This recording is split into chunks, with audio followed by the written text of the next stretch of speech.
tenemos a 5 ponentes. Tenemos a Óscar Puente, alcalde de Valladolid, que no sé si había llegado ya. Lucía Dolera, ¿sí? ¿Ha llegado Óscar o está arriba? No sabemos. Vale. Se estaban poniendo los micrófonos. Bueno, pues si os parece, bueno, vamos a ir presentándoos.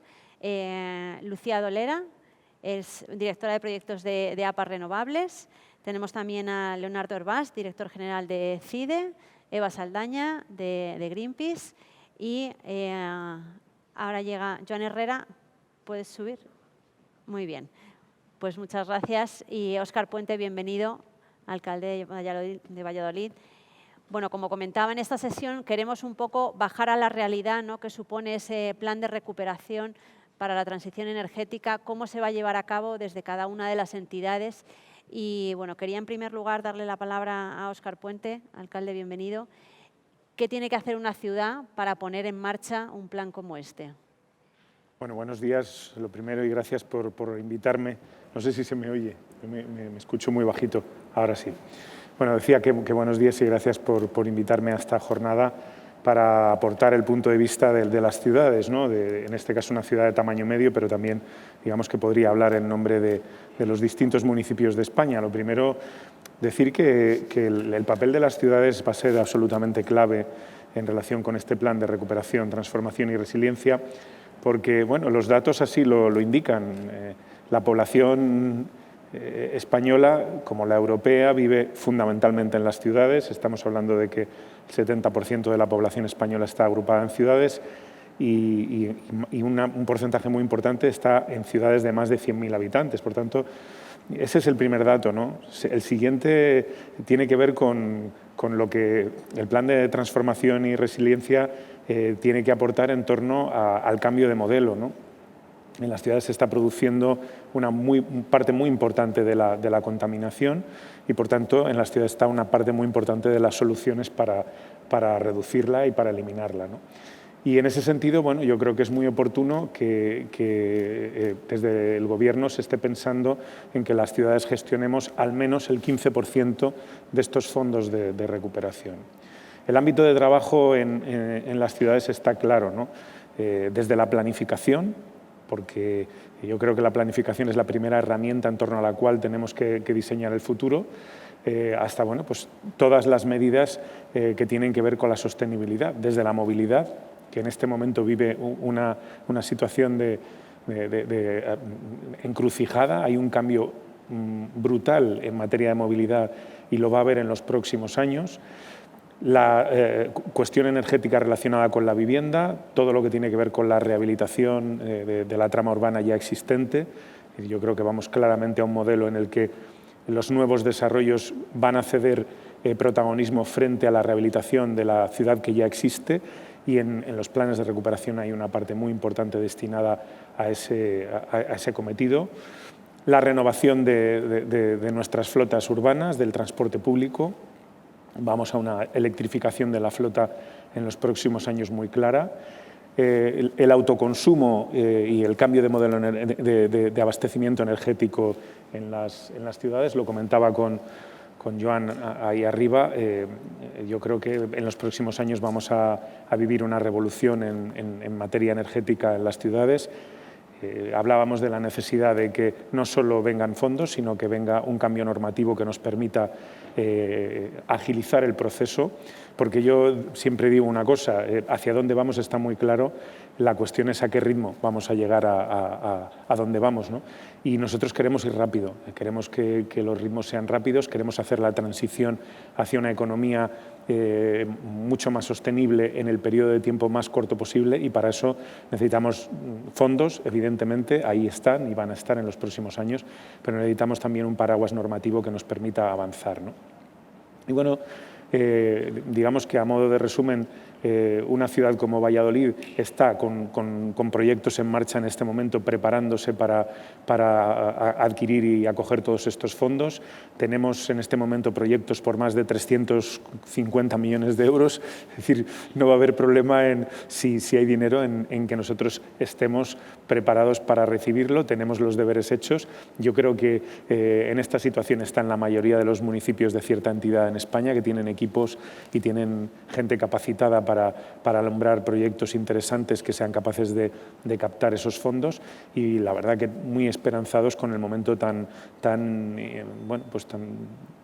importante que nos va a tocar vivir en los próximos años, porque realmente si somos capaces de sacar adelante los proyectos que tenemos en marcha, vamos a vivir una transformación en nuestro país sin precedentes y que, insisto, nos debe conducir a un cambio de modelo en los próximos años que realmente haga que estemos preparados para afrontar el futuro desde una óptica de sostenibilidad, ¿no?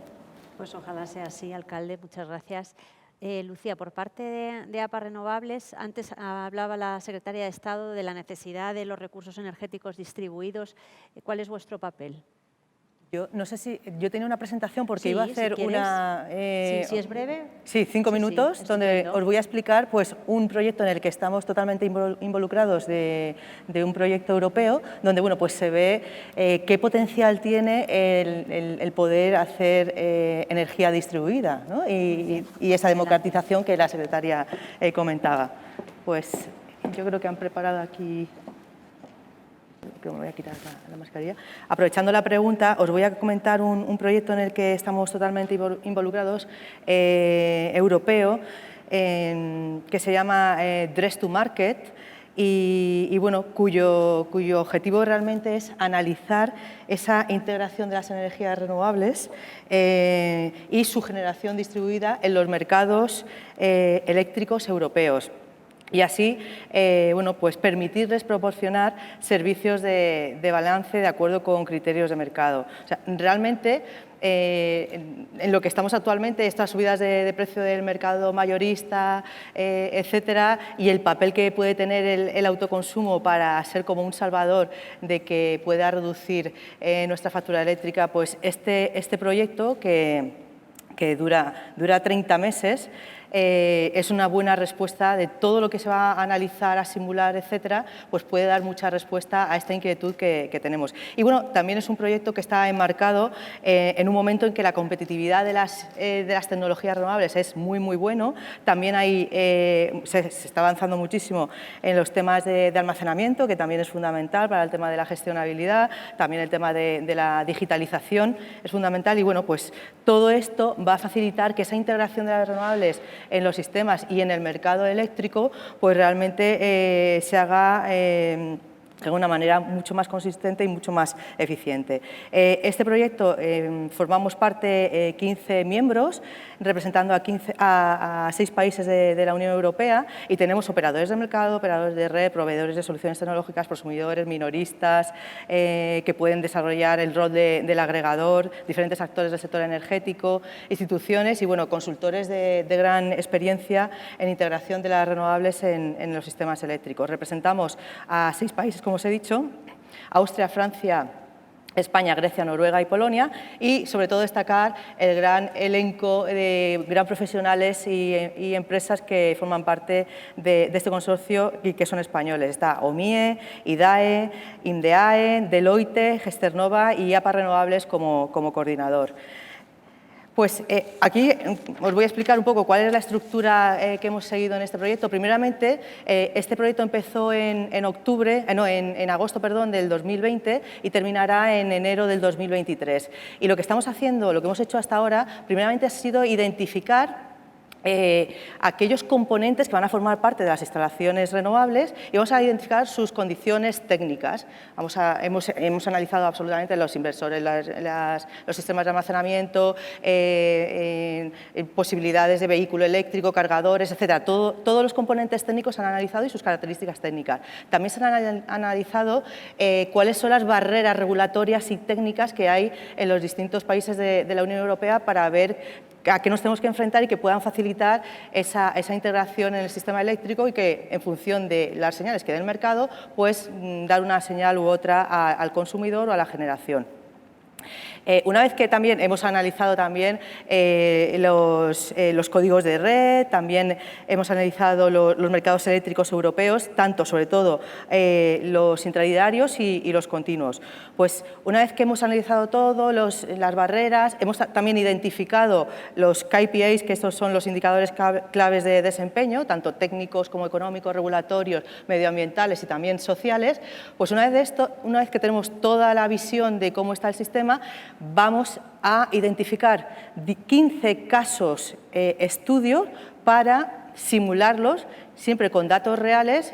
Vamos a crear herramientas de simulación que las vamos a alimentar con datos reales. Y esos 15 casos de estudio están divididos en 10 casos de simulación del mercado y 5 casos de simulación de las redes. Y bueno, pues una vez que estamos ahora en el momento de esa herramienta de simulación, la tenemos ya muy avanzada, que simulará, ya me muevo aquí, que se simulará con los programas Power Factory y PSSE, los flujos de energía. Entonces, cuando tengamos las soluciones, que bueno, pues al haber analizado qué KPIs íbamos a estudiar, pues esos KPIs nos darán unos valores y con esas soluciones que tengamos vamos a dar recomendaciones tanto técnicas, económicas, medioambientales y, por supuesto, sociales. Aquí la idea, para que lo veáis muy rápido, es que tenemos la figura del prosumidor, que el prosumidor tiene la capacidad de generar, de almacenar, de verter a la red. Entonces, en función de ese agregador de demanda que reciba la señal del mercado en este momento tenemos un precio elevado, pues lo mejor es ahora o vender o produzca y autoconsuma. Entonces, en función de esas señales, pues se dará una señal tanto al consumidor como en la parte de producción. Entonces, bueno, pues con todo ese juego, esa capacidad de gestionar la demanda, pues es con lo que queremos jugar. Y bueno, pues aquí veis que bueno, pues en la herramienta se van a meter los flujos, pues cuál va a ser el perfil de demanda, el rendimiento financiero, el perfil de los recursos renovables, todo, o sea, todos los datos reales que vamos a ir analizando de los 15 casos, pues se van a meter en la herramienta y bueno, pues vamos a tener valores, o sea, vamos a analizar cuál va a ser el valor actual neto, el tamaño óptimo de las instalaciones, la inversión, el grado de autoconsumo, el coste del autoconsumo, etcétera. Entonces, pues bueno, pues van a ser realmente simulaciones muy interesantes que nos van a proporcionar, pues en función de las señales del mercado, de los precios del mercado, poder dar una señal u otra pues al consumidor o a la generación.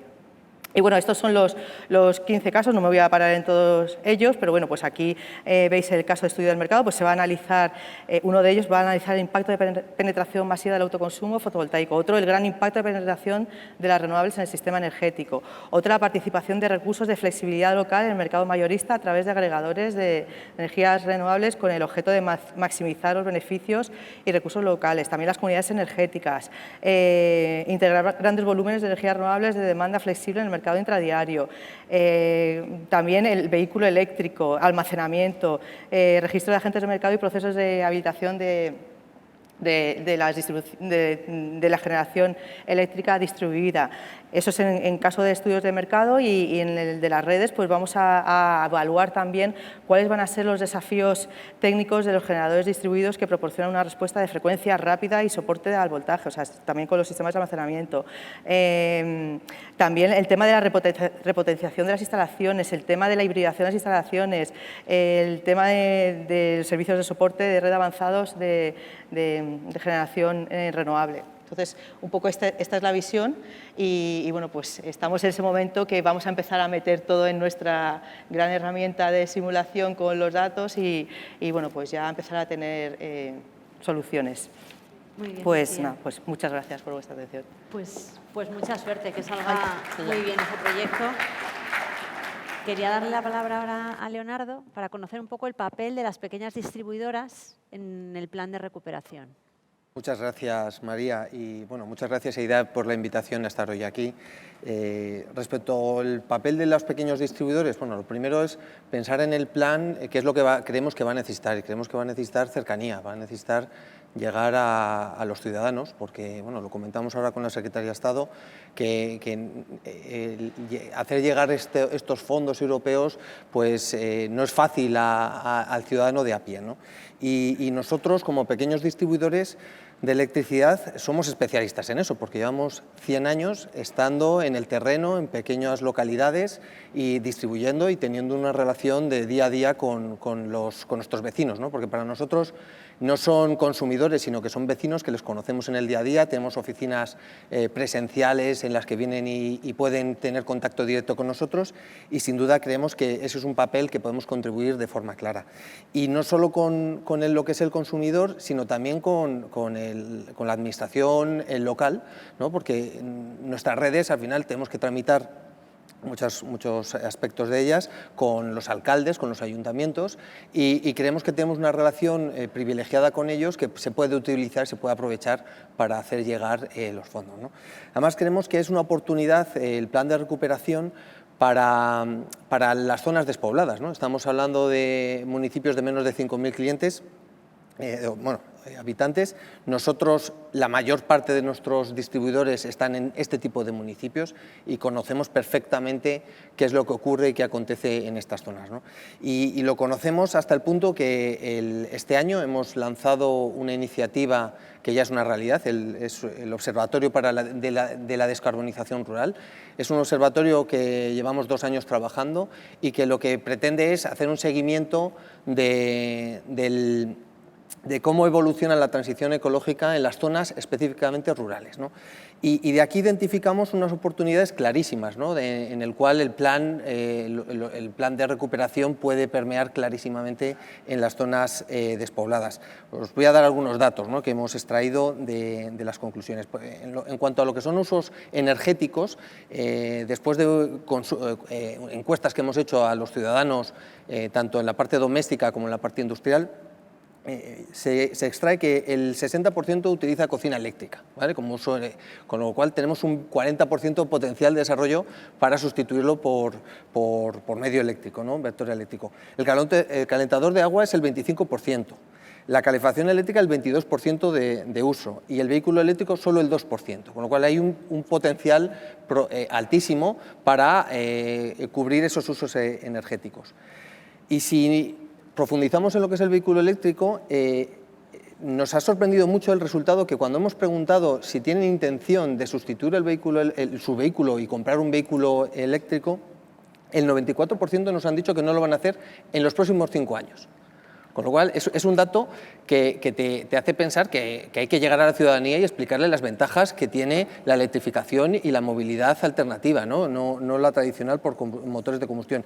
Máxime cuando el 75% de los vehículos tienen más de 10 años, con lo cual están en un proceso de sustitución, de renovación. Si no hacemos nada, llegará un punto en el cual se sustituya nuevamente por vehículos de combustión interna. Y por último, el último dato respecto al autoconsumo. El autoconsumo tiene un potencial muy alto. Es verdad que en las zonas rurales, la parte industrial, lo que es la industria agropecuaria, tiene una penetración clarísima de autoconsumo, pero en los domésticos no. En los domésticos solo el 3% tienen autoconsumo. Y luego el 91% no tiene intención, cuando les hemos consultado, no tienen intención de implantar autoconsumo en los próximos 5 años.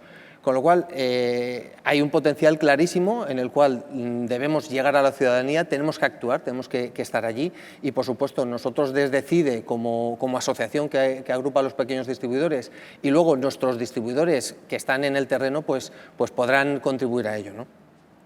Pues la verdad es que tenéis bastante trabajo por delante, ¿no?, porque las cifras son muy mejorables. Sin duda.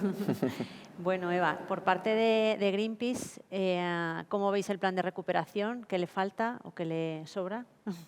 Gracias. Creo que, bueno, lo primero quería resaltar el cartel, ¿no?, de las jornadas, en las que hay un subtítulo que habla de la ciudadanía como protagonista, ¿no?, de toda esta transición. El subtítulo, veis que aquí ha desaparecido, ¿no? Bueno, pues precisamente eso es lo más importante, ¿no? Que eso no desaparezca, ¿no? Y que haya un foco muy importante en que esa transición pertenezca a la ciudadanía, la entienda, ¿no? porque creo que todavía no estamos ahí, y participe. ¿Por qué? Porque hay dos elementos que ahora mismo están sobre la mesa y nos están generando impedimentos o no nos están dejando avanzar con la suficiente ambición y la suficiente urgencia que requiere un sistema que vive en emergencia climática. Uno de ellos es la distancia entre las palabras y los hechos, ¿no? Hay toda una guerra discursiva de apropiación diría, de los mensajes ecologistas, que está muy bien, ¿no? O sea, está muy bien que, pues que las instituciones, el gobierno, las empresas se apropien de esos mensajes, no que lo fagociten, pero sí que se apropien y empiecen a actuar, ¿no? Pero la distancia entre las palabras y los hechos todavía es bastante amplia. Y la segunda, es que hay un control, ¿no? En esta transición energética. De momento, el poder está situado en un sitio, ¿no? Y hay un oligopolio eléctrico clarísimo que no se quiere despegar de ese poder y, claro, para generar o trasladarnos a un sistema democrático, inclusivo, en manos de las personas, pues alguien tiene que desprenderse del poder, ¿no? Entonces, esos dos elementos son bastante importantes para que la ciudadanía sea protagonista de esa transición y no se pierda, ¿no? de vista. También pensamos que el plan no dudamos, ¿no? de la oportunidad gigante que tenemos delante nuestro, 70 millones de euros. No sé, suena a algo gordo, ¿no? Entonces, creo que es muy importante y somos conscientes de la oportunidad que hay delante, pero esa oportunidad no es un cambio de unas tecnologías por otras. Esto tiene que quedar muy claro. No es un cambio de los combustibles fósiles por las renovables. Es un cambio profundo del sistema socioeconómico que tenemos y ese cambio profundo tiene que ir de la mano de la vida, ¿no? La economía tiene que transitar a los límites finitos que tiene este planeta y a poner las personas en el centro, ¿no? Para eso también tenemos que pasar una economía basada en el producto, o sea, la energía se ha visto hasta ahora como un producto, a una economía basada en el servicio, ¿no? Y basada en que la energía tiene que ser un derecho ciudadano, o sea, un derecho al que tengamos acceso todas, especialmente las personas más vulnerables que viven en pobreza energética. Entonces, ¿dónde están las oportunidades? Bueno, pues las oportunidades están en trasladarnos en poner todo ese dinero donde hay que ponerlo, trasladarnos a un sistema que reduzca muchísimo las emisiones de CO2, descarbonicemos el sistema de forma urgente, atendamos la pobreza energética que existe y democraticemos el sistema con comunidades energéticas y autoconsumo, como se ha hablado, ¿no? ¿Qué hemos visto que ha pasado durante este año? Bueno, pues en febrero denunciamos un poquito todo lo que tenía que ver con la participación. Estábamos viendo que el plan no está abierto a la participación, no hemos podido intervenir como sociedad civil ahí y sigue sin estarlo, ¿vale? Y ha pasado casi un año. En abril pusimos de manifiesto un poco todo lo que tenía que ver con la ambición y la transparencia. Creo que ahí se ha ido mejorando, pero todavía hay detalles que se pueden matizar. Y un poco más adelante, en junio, hablamos de, hay un 40%, lo han mencionado ponentes anteriores, ¿no? Hay un 40% que es muy importante que se está destinando a todo lo que es crisis climática y biodiversidad. Esto es importantísimo, que ese 40% se mantenga y que además esté el principio, como decía Joan, el director del IDAE, que esté el principio de no daño a la naturaleza, muy importante también, pero hay cosas que nos están faltando, ¿no? Hay cosas que nos dan signos de cuidado, que esto quizá no nos lleva a una recuperación verde y justa. ¿Qué signos nos están faltando? Bueno, pues también hablaba Joan, ¿no? Y decía que es importante no solo las inversiones, están yendo a inversiones, a proyectos, todavía no lo estamos viendo, están destinados los paquetes, pero no se está concretizando, ¿no? No sabemos exactamente dónde va a llegar y ahí pues puede haber márgenes de error, ¿no? O sea, todo esto hay que vigilarlo. Nosotros desde Greenpeace hemos planteado un observatorio que se llama La Lupa Verde, en la que estamos siguiendo pormenorizadamente el plan. Tenéis acceso en la página web de la organización y entonces vamos viendo todos los detalles, ¿no? Están las inversiones, pero es muy importante que haya un acompañamiento por parte de reformas, de políticas que vayan transformando realmente el sistema, ¿no? Como os decía antes, no es un cambio de una tecnología por otra, es una transformación muy profunda de los modelos obsoletos que tenemos y que no nos están sirviendo y mucho menos nos van a servir en un contexto cada vez más de más impactos climáticos, ¿no? Entonces, en ese sentido, atención, por ejemplo, a que el sistema agroalimentario está excluido, atención a que el género se ha transversalizado, pero no está revalorizado o visible todo el trabajo de cuidados, atención a que el dinero de momento se está destinando a las grandes empresas que tienen ya suficientemente músculo y quizá no a ese 98% que son las pymes, no está llegando a la población tampoco, no se está enterando. Bueno, hay algunos detalles interesantes. La fiscalidad verde está desaparecida del mapa. Bueno, son cosas que el plan de recuperación tiene que atender. Y por terminar, en todos esos bloques, ¿no?, que tienen que ver con las ciudades son el 70% de emisiones de CO2, ¿no? Lo comentaba el compañero antes. Bueno, hagamos unas ciudades más verdes, ¿no? Atendamos esa movilidad, pero no basada solo en el cambio al automóvil eléctrico, sino en una movilidad para todas, una movilidad sostenible, una movilidad pública, una movilidad más barata, ¿no? Mundo rural, bueno, pues vamos a ver cómo hacemos todo ese acceso al mundo rural y cambiamos el modelo del sistema agroalimentario. Toda la parte de transición energética, comunidades, autoconsumo, que también hablábamos antes, ¿no? Hay elementos ahí importantes y no nos hagamos trampas, pues como con el hidrógeno, por ejemplo, para mantener el gas o los combustibles fósiles ahí. O sea que, bueno, un poco os traigo así elementos importantes, pero sobre todo lo que decía al principio, más cercanía entre las palabras y los hechos y un cambio de poder para trasladarnos a un sistema realmente democrático. Muchas gracias, Eva. Comentaba Eva la importancia de la ciudadanía, ¿no? Joan, ¿cuál es el papel de los ciudadanos en este plan de recuperación? Bueno, yo diría que cuando hablábamos de la importancia de la ciudadanía no es un elemento solo de criterio político, democrático, ¿no?, sino es de sistema. ¿Por qué las directivas son tan avanzadas? Porque en un mix eléctrico de renovable no gestionable, la importancia de la ciudadanía es central para precisamente garantizar esa gestionabilidad. No es un capricho o no es solo voluntad política. Es que sin protagonismo de la ciudadanía, ese cambio, ¿no?, de fuerte penetración renovable no tira. Primer elemento. Segundo elemento, la ciudadanía cómo se articula en pueblos y en ciudades, ¿no?, en el territorio. Y sí que es cierto que especialmente las ciudades, y esto lo hablábamos ahora con Óscar, a lo largo de la historia han sido sumideros. Desde la época de Roma, ¿no?, se producía muy lejos de Roma aquello que se consumía en Roma, y esto se ha multiplicado por muchísimo, ¿no?, en los últimos siglos. Han sido sumideros. Pero lo cierto es que pueden dejar o empezar a dejar de serlo tanto, porque tenemos tecnología para autoabastecernos parcialmente y podemos definir estrategias para que, en definitiva, ese espacio de gran consumo que es la ciudad deje de serlo y conecte la ciudad con el planeta, con la biosfera.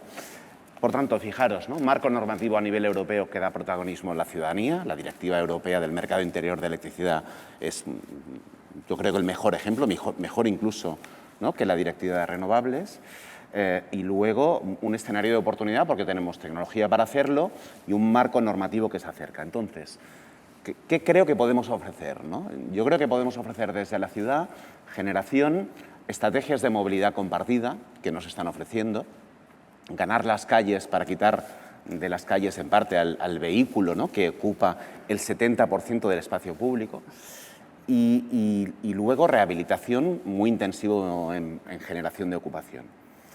Para todo ello, digamos que vamos a ir, perdonad la expresión, vamos a ir dopados, porque tenemos líneas de ayudas como no habíamos tenido. El Next Generation responde de forma muy distinta a cómo se obedeció, ¿no?, cómo respondió Europa en la crisis del 2008, y es una buena noticia.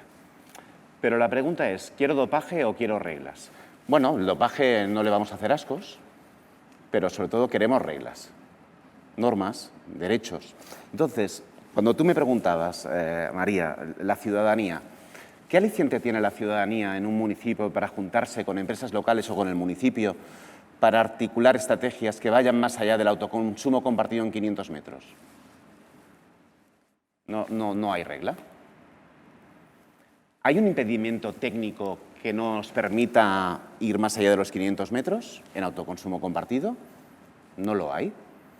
Si queremos potenciar las comunidades ciudadanas de energía o las comunidades de energías renovables para impulsar renovables en el territorio, yo vengo de Cataluña, hay mucho territorio en Cataluña que se resiste, ¿no?, la implantación de renovables, yo creo que algunos razonados, otros no tanto, pues no tengo una norma que me dé prioridad en acceso y conexión o me reserve acceso y conexión para proyectos promovidos por mi pueblo, por la gente de mi pueblo. Entonces, yo entiendo, porque he estado ahí, ¿no?, que hoy los equipos del Ministerio y de IDAE van a full, van a tope, preparando las líneas de ayuda. Pero creo que hay que levantar la vista un poquito y decir, bien las líneas de ayuda, pero necesitamos marco normativo, por tanto, transposición de la directiva. Y ya no reclamo que sea ambiciosa, que esté en la media europea. ¿Tenemos reparto dinámico en Francia? Sí. Y es que el diablo está en el detalle. Si somos 5 y mi 20% no se lo puedo dar a Óscar cuando yo no estoy en casa, eso se pierde. Pero ese reparto dinámico ex post se está haciendo hoy en Francia.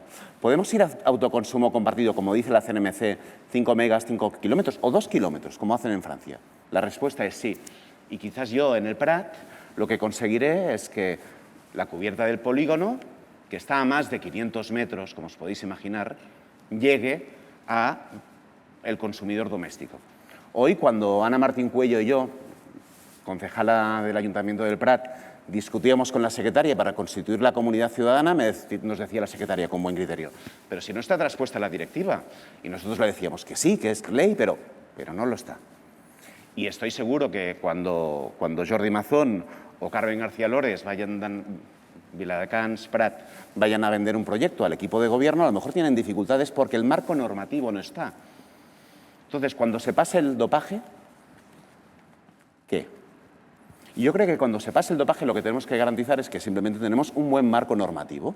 Por ejemplo, la directiva dice, las comunidades ciudadanas de energía operarán en suministro, generación, almacenamiento, agregación y podrán operar en distribución.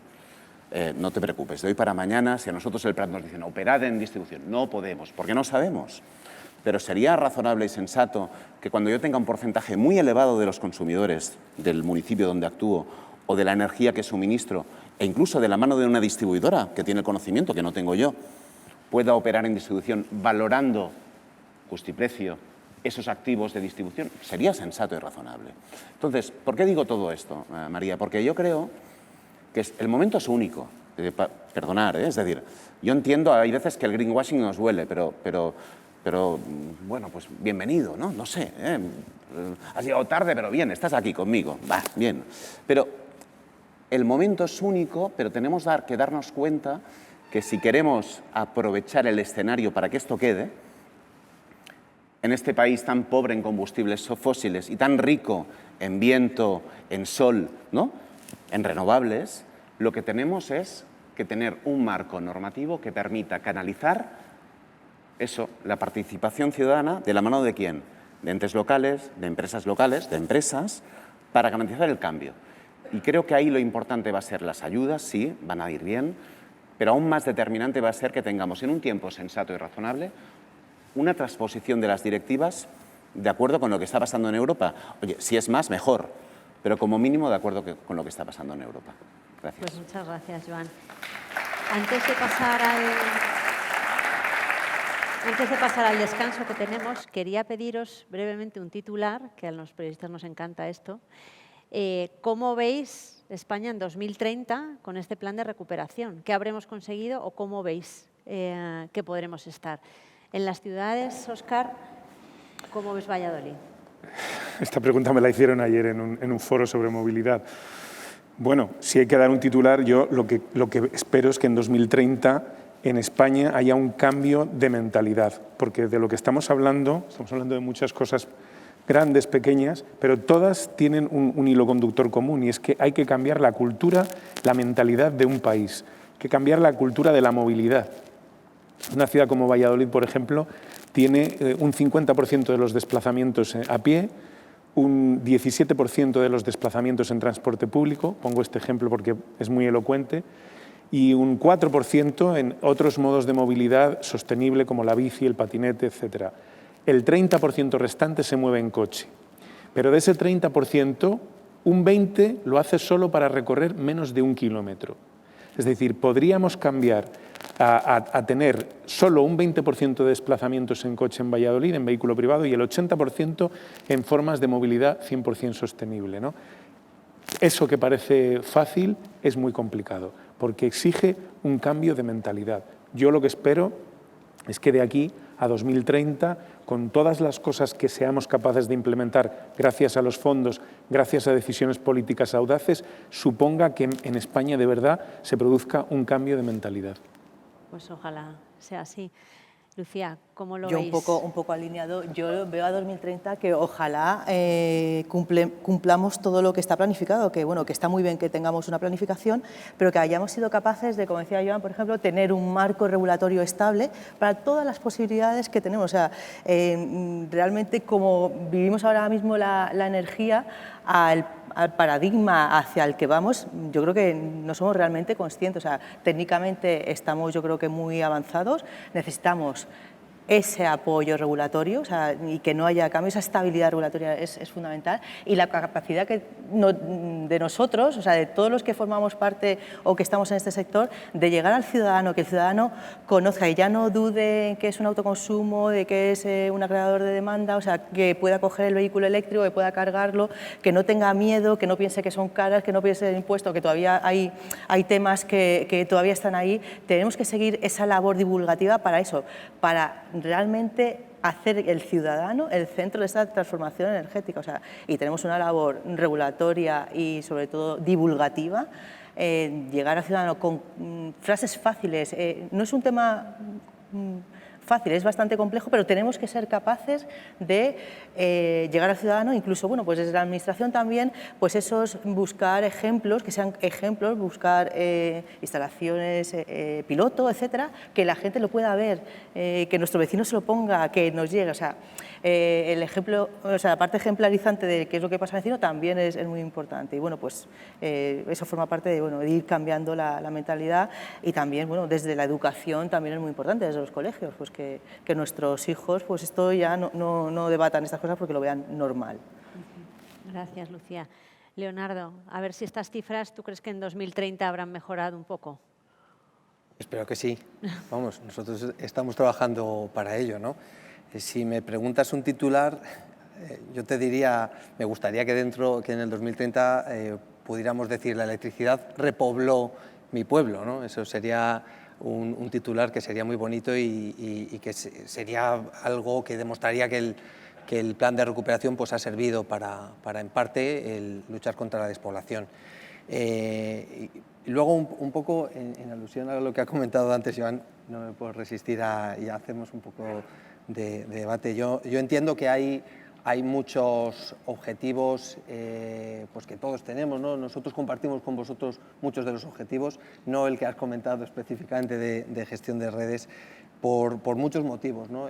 Nosotros somos poco sospechosos de ser oligopolísticas, ¿no? Porque somos muy pequeñines, sí, sí. Y además tenemos una relación con el entorno muy de compartir, ¿no? Y lo que nosotros vemos es que es muy importante que el distribuidor sea neutral. Yo creo que es un problema, y lo vemos como un problema, que las comunidades energéticas y las nuevas iniciativas estén pensando que podemos ser un problema, porque no debemos serlo. De hecho, llevamos 100 años haciendo una actividad que la sabemos hacer mejor que nadie, y dudo que haya alguien que pueda llegar a hacerla mejor que nosotros, porque llevamos generaciones haciéndolo. Y creemos que lo que tenemos que hacer es llegar a una neutralidad, porque incluso si se cambiara, se vertieran las tornas a que lo hicieran otros que no fueran los distribuidores, podríamos tener un problema de que no hubiera neutralidad igualmente, ¿no? Y hay ciertos derechos que creemos que son fundamentales. El derecho de libre elección del consumidor con quién estar. Puedo estar en una comunidad energética o no estarla, y si ya esas redes de la comunidad energética lo mismo generan unos problemas, etcétera, ¿no? Entonces nosotros creemos que hay que tener en cuenta eso, hay que tener en cuenta pues, los temas medioambientales, ¿no? Que el distribuidor lleva muchos años pues, sabiendo gestionar y haciendo una gestión de esas redes a efectos, bueno, pues, medioambientales, y luego la seguridad también de suministro. nosotros damos una seguridad que es muy difícil ver un corte de suministro, ¿no? Por suerte, ¿eh? Y cuando eso es noticia, y últimamente, por desgracia, se está hablando mucho de los apagones y decimos nosotros, bueno, es que nos parece algo que es muy complejo, ¿no? O sea, yo no voy a decirlo por si acaso, pero que yo estoy seguro que no vamos a tener ningún problema en el corto plazo en absoluto, ¿no? Por lo menos a nivel de España. Entonces, nosotros lo que abogamos, Joan, es por eso la neutralidad del distribuidor y que todo el mundo pueda desarrollar sus modelos energéticos. Nosotros no tenemos ningún problema que sean 500 metros, 2000. Lo importante es que las redes sigan sirviendo para que se pueda beneficiar toda la sociedad. Y eso es algo clave y es esencial desde nuestro punto de vista. Gracias, Leonardo. Eva, te voy a pedir en un minuto Titular cuál es express. ¿Cómo veis que se puede...? Mira, yo me encantaría ver en 2030 un sistema energético con un mix 100% renovable, eficiente, muy eficiente, inteligente no solamente en lo tecnológico, sino también en lo social, inclusivo, con mucho foco en las familias vulnerables y, por supuesto, democrático. Eso es lo que me gustaría ver y para llegar ahí me gustaría que los costes, porque hay costes y hay transición, no recayeran en la ciudadanía y sobre todo en las comunidades vulnerables. Pues muchas gracias por la síntesis. Joan, para terminar, en un minutito. 30 segundos para contestar a lo que planteaba Leonardo.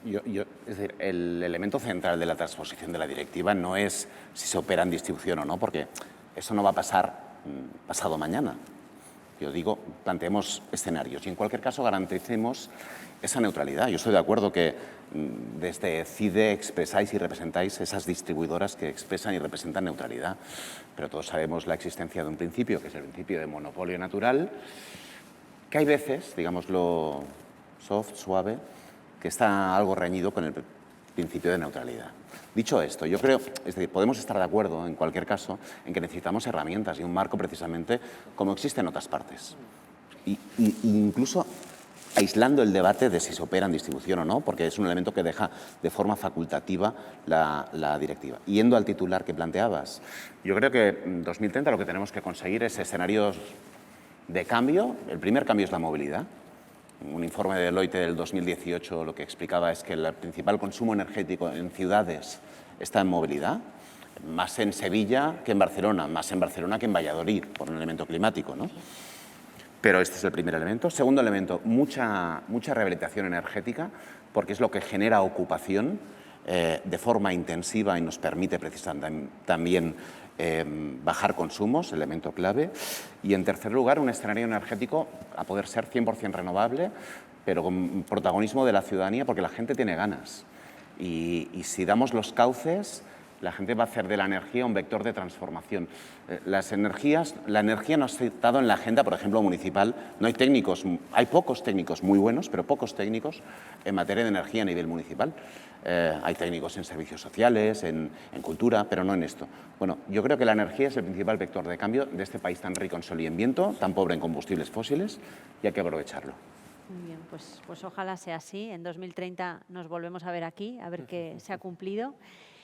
Vamos a hacer ahora un pequeño descanso, nos volvemos a reunir a la 1:10 y hablaremos de movilidad y rehabilitación en edificios. Muchas gracias a los 5.